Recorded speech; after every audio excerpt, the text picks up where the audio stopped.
Right, in this video I'm going to do something about oil viscosity, and this has been on my mind for quite a long time to do a video. It was suggested to me by Jeremy in Montreal, but I thought let's wait until winter till we'll get a real good test.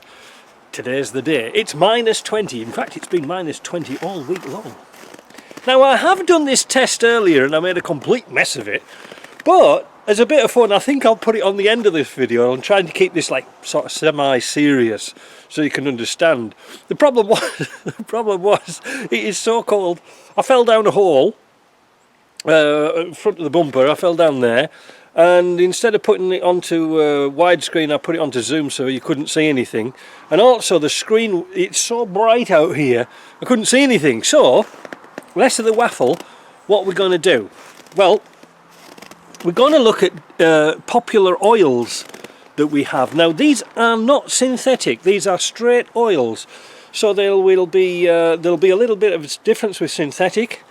If I can find some small quantities of synthetic I'll do another test, because I'm sure this weather's going to continue for quite a little while. In fact there's going to be a snowstorm tonight. They're promising 45 centimetres of snow, so I've cleared off a lot of the roofs and things like this so we don't get a lot of snow load on vehicles. So what I'm going to do first of all is I'm going to show you some oil in some paper cups that I've had stood outside for about 5 or 6 hours, and it's kind of interesting. So we've got down here on the top of our Land Rover workstation here, we've got several oils. We've got some 530, 1540, EP90 and ATF, common garden oils that we all use, alright, so we're all familiar with that. But I've also got some diesel, and this is quite interesting for you guys. This is diesel at -20. Now, back in the old days, in the old country in England, this will be all waxed up by now. Not very good at all. But here, they put additives in and they blend it differently, and this hasn't got petrol in it or any other fancy additives. This is straight from a pump. The diesel in Canada starts in your car extremely well, but the problem is it hasn't got much poop. That means it hasn't got much cetane, rather like octane in petrol. So it starts well, but it hasn't got much power. And I've noticed the difference when I've brought 300 TDIs across from the UK that's had fuel in the tanks. Man, they've had so much more power than Canadian cars, but come winter time, they ain't going to start. So that's diesel for us. The next thing we're going to have a look at is ATF. ATF is an oil that we use quite commonly in gearboxes and transmissions and power steering. But you can see here how thick it is. Now I've just thought of something. What I'm going to do is I'm going to take these into my workshop and I'm going to show you them again once they've warmed up to +20, because it's +20 in my workshop, so there's a 40 degree difference between inside and outside. So that would be a bit more fun. I'll tail it on again to the end of this video to show you what they actually should look like. So take a good look at that. That's ATF. Thick, but not that bad. The next one we're going to look at is our old friend EP90. EP90. EP means extreme pressure. That's because we use this in mainly differentials where we've got bevel gears that are doing a lot of shearing action, like we're changing from a 90 degrees shear. So you've got your pinion going this way and you've got your crown wheel going this way, and there's an awful lot of shear forces. This has got a lot of sulphur in it, that's why it smells. However, looking into it, look at this. It is EP90, it's really EP90. It's like toffee. Look at it. You can turn it upside down, it won't come out.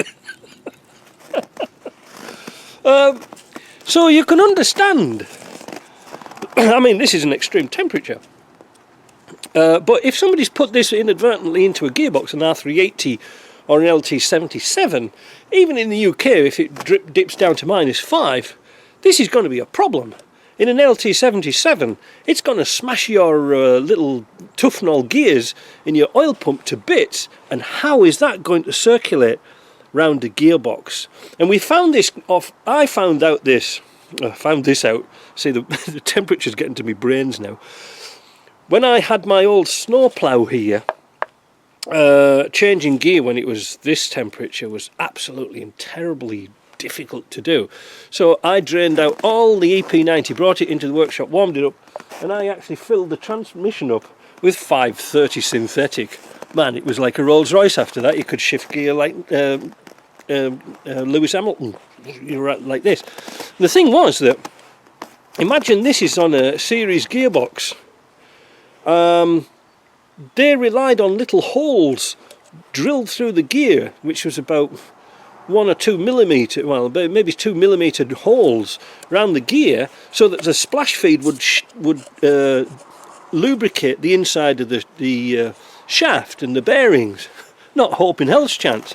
So that's why when they came with the R380s and the LT77s, they put a little oil pump, and the shaft for the gear, for the main shaft for the transmission, was hollow. So oil used to be pumped through the shaft and then outside. A lot better idea, but not a hope in hell's chance of this getting through. So that's that. Next one. 1540. We're all aware of 1540. 15 is supposed to be 15W is a 15 winter temperature, and 40 degrees Celsius is the summer temperature. I think, I don't know, somebody will correct me on that, but there's always somebody who knows more than me. Alright, just a little insert. I'm back in the shop, it's warm, brain's working a bit better now.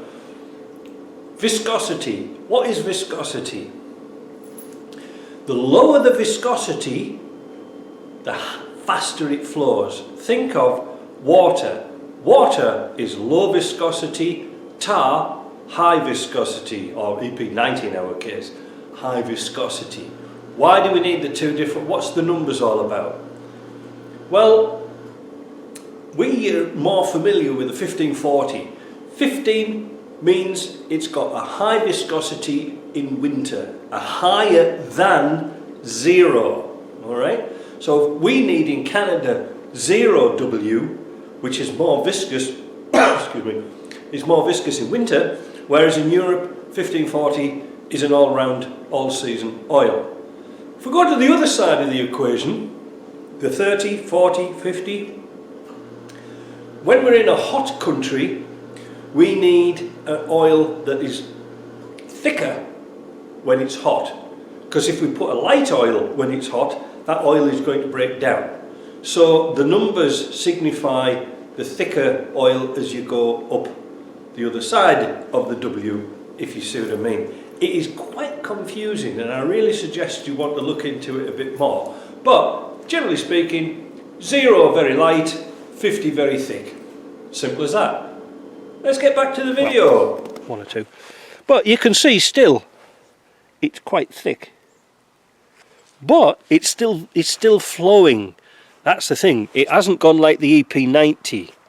Now, a good idea would be in cold climates like this would to be fit to put into your transmission EP90 full synthetic, which is a lot lighter but it's got the same properties to protect all the gears.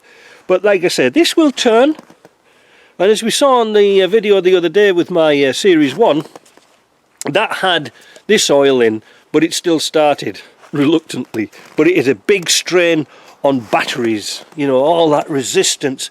Imagine every bearing for your camshaft, your pistons going down your bores are all coated with this. It's like putting bloody glue in your engine. So, next one. 530. This is what we usually use over here in winter. As again, this is a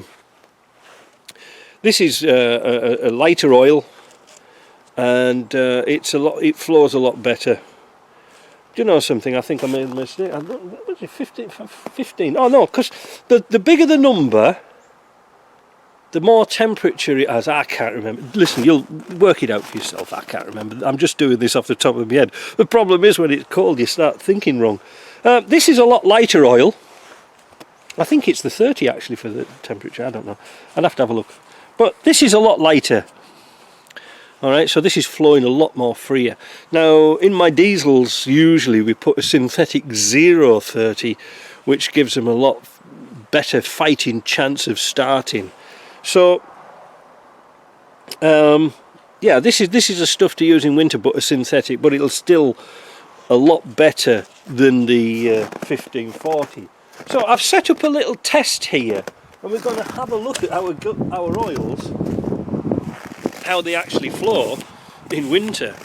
So we'll start off with the ATF. What I'm going to do is I've just got a bit of plastic pipe, and I'm going to dip the pipe in the oil, and I'm going to put it on the panel.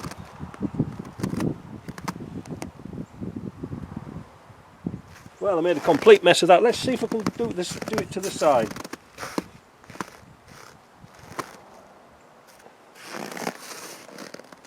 Ah, that's a good one there, look. You can see it flowing. Unfortunately, I've got no test tubes or syringes or things like that to do this scientifically. I just thought about it when I was having a cup of tea this morning. Let's have a look at EP90 now. This is going to be a catastrophic failure. Ugh. That's EP90. It's like toffee. So let's put this on the board. I'm waiting.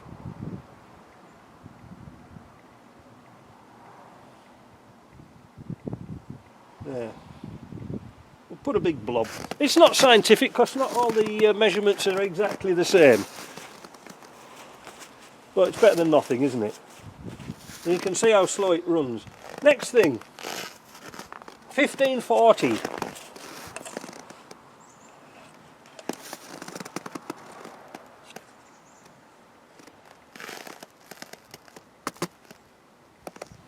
Oh, there's a big blob. That's turned out nice. Can you see that? Maybe I'll zoom in a bit. I always cock this up. There, how's that? So there's 1540. Now let's compare it with 530, a lighter oil. Oh, wait a minute. Let's start that again.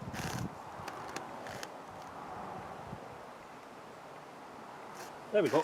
That's a better one. And you can see the difference. Although I've put more oil in the 1540, the 530 is catching up at a remarkable pace. Yeah, so it just goes to show you all the science in oil and things like this. Now I think I might try and repeat this experiment with some synthetic oils. If I can get hold of some, it would be quite interesting. Yeah, but the poor old EP90 there hasn't got a hope in hell's chance, has it? Look at it struggling away there. It's like an old age pensioner, isn't it? But you can see straight away the difference between the two ATF and the EP90. Now, this, like I say, I've probably got it all confused with me oils and stuff like that. But the engine oils here, obviously, you can see now that the 530 is far superior than 1540 for flow in cold temperatures. So I'm starting to repeat myself now because I'm going a bit bonkers. So I hope you like that. Is it making your Land Rover any better? Well, it's making me colder stood outside here. So I'm going to disappear in the shop, and then I'm going to come back to this video, and we're going to do the same experiment in the shop at 20 degrees. What a lot of fun. See you in a bit. So we're back in the comfort of our lovely warm workshop. And what a difference! We've got the oils all lined up here, so let's have a look at them. If you can remember, we're all familiar with ATF, but look at the difference. Remember outside it was cloudy because it was cold, but now it's running really freely, and this is after about a couple of hours inside the shop. It doesn't take much to transform it back to what it was. So that's the ATF. The next one is our old friend, the EP90. Now look at that now. Look at the EP90 now. It's a completely different beast. Very different. Next one's a 1540. Again, that's what we're familiar with. Look at that. Like a cup of coffee. And the last one is a 530, and again, even thinner still. Just out of interest, the only thing that's never changed in all of them is the diesel. That's exactly the same. Good old diesel. Eh?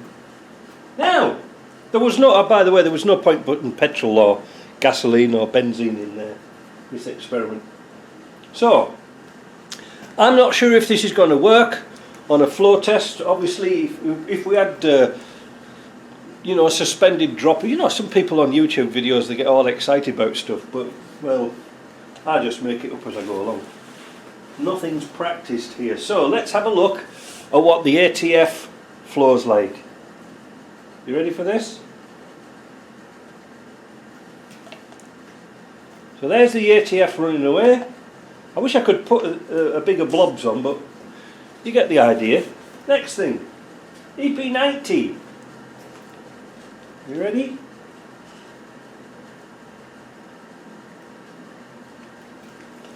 What a difference.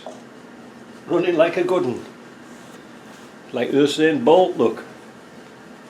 1540.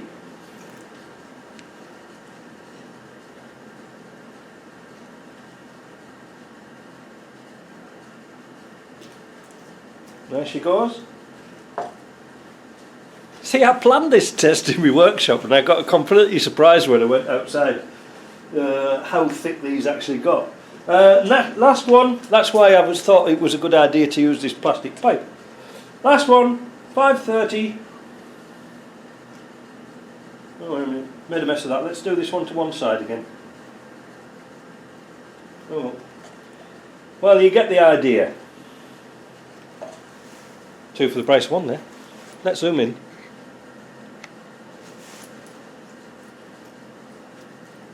There we can see the ATF's rolling away down there, but strangely enough, the EP90 and the 1540, well, they're catching up. And the 530, well, that's off to the races, that one. He's away. They must think the pies are in. Anyway, look, so that's an interesting experiment. And the science of oil, it's very interesting how things actually work. So if you've gone to a colder country, you've really got to seriously think about not only, you know, wrapping up your vehicle inside to keep warm, you've got to think about your engine as well, because lots of people think, oh, I'm going to put my Webasto heater in and everything's going to be fine, and poor old axles, they're struggling with EP90. So I hope you like that video and share this with your friends, because I'm sort of, you know, I'm thinking this is the way to go now. You know, instead of saying, oh, give us a thumbs up, blah blah blah, just share it with people. Share this, because somebody, one of your mates will want to know about this, and this is real time. This is not bloody staged or anything like that. So, making Land Rovers better with the right oil, you will. All right, we'll talk to you later. Bye.